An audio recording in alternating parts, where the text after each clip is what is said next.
Very good afternoon my students.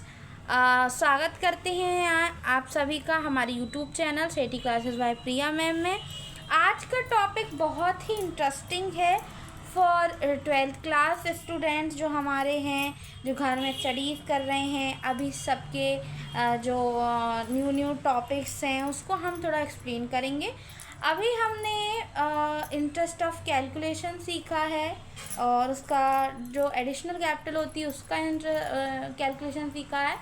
यदि आपने वो वीडियोस मेरी नहीं देखी हैं तो मैं आपको उसका लिंक डाल दूँगी, तो आप उसको देख सकते हैं। तो सबसे पहले हम अपना आज का टॉपिक चालू करते हैं, जो है डिस्ट्रीब्यूशन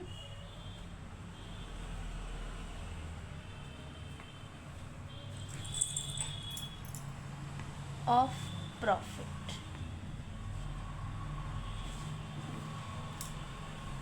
अब जब प्रॉफिट का डिस्ट्रीब्यूशन होता है, जैसे मान लीजिए हमारे फर्म ने एक हमारा फर्म है, इस फर्म में जो ए और बी हैं वो पार्टनर्स हैं। ए है और बी है, ये दो लोग पार्टनर्स होते हैं। तो इस फर्म में क्या होता है, जैसे कि हमको सपोज़ करिए 3,000 का प्रॉफिट होता है, ये हमारा प्रॉफिट है। अब इस प्रॉफिट को हमें, यदि हमने कोई भी डिस्ट्रीब्यूशन नहीं किया है कि हम किस रेशो में अपने पार्टनर को क्या देंगे,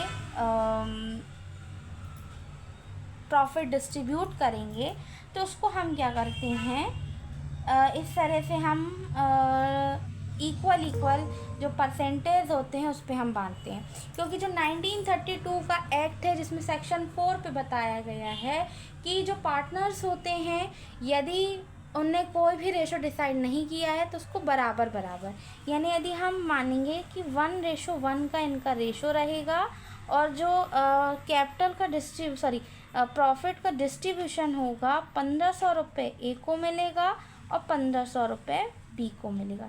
जस्ट अपोजिट यदि हम डिसाइड कर लें कि इनका रेशो 3 या 2 था, या 3:1 का रेशो है, ये हम डिसाइड कर लेते हैं कि ये रेशो इनका प्री डिसाइडेड है, तो हमको 3,000 का कितना करना पड़ेगा, 3/4। अब आप सभी बोलेंगे ये 4 कहाँ से आया, तो जो ये 3 है और ये 1 है, इन दोनों को जोड़कर हमारा 4 आता है। इस तरीके से इसको हम क्या करेंगे, डिस्ट्रीब्यूट कर देंगे जितना भी हमारे पास मतलब इसका निकलेगा। इसी तरीके से यदि हम बी की बात करेंगे तो बी के लिए हमारे पास क्या प्रोसीजर है कि बी के लिए हम 1/4 की क्राइटेरिया क्या करेंगे, बनाएंगे। यदि इसका हम निकालते हैं तो हमारे पास डिस्ट्रीब्यूशन करने पर 750 रुपये आता है। यहाँ पर जगह 4 7 जा 28, फिर यहाँ 5 और 0, इसका इससे क्या कर देंगे, हम मल्टीप्लाई कर देंगे। तो ये हमारे पास जो 750 आया, उसका इस 3 से मल्टीप्लाई करने पर हमारे पास आ जाएगा 2,250 रुपीज़। तो ये हमारे पास इसका टोटल अमाउंट आ जाएगा। इस तरीके से हम देख सकते हैं। इसी तरीके से नेक्स्ट टॉपिक पर चलते हैं हम अपने। अब गारंटी ऑफ प्रॉफिट की बात करें तो गारंटी ऑफ प्रॉफिट में होता क्या है, ये दूसरा टॉपिक है।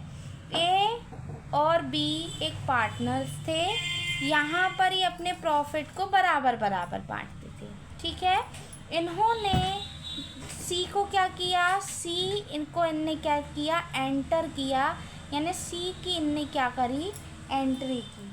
अब सी को जब एंटर करते हैं तो इसमें से या तो दोनों लोग गारंटी देते हैं, जैसे मान लो इनको कोई भी प्रॉफिट होता है तो ये रेशो 1:1 का रख रहे हैं, लेकिन इनने सी को गारंटी दी है कि जितना भी प्रॉफिट होगा वो 500 रुपये तो लगभग किसको देंगे, सी को देंगे ही देंगे।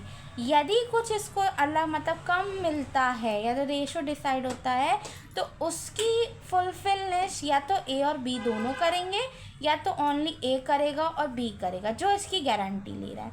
सपोज़ करो हम मानते हैं 2500 रुपये क्या आया, अपना प्रॉफिट आया। ए को मिला 1000 रुपये, बी को मिला 1000 रुपये, सी को मिला मान लीजिए यहाँ पे थोड़ा सा कैलकुलेशन में चेंज करती हूँ 400। ये कितना मिल रहा है 400। अब यदि बी ने इसकी गारंटी ली होगी तो 100 रुपये जो कम मिल रहा है वो बी इसको देगा, और यदि ए ने इसकी गारंटी ली होगी तो ए इसको वो 100 रुपये देगा।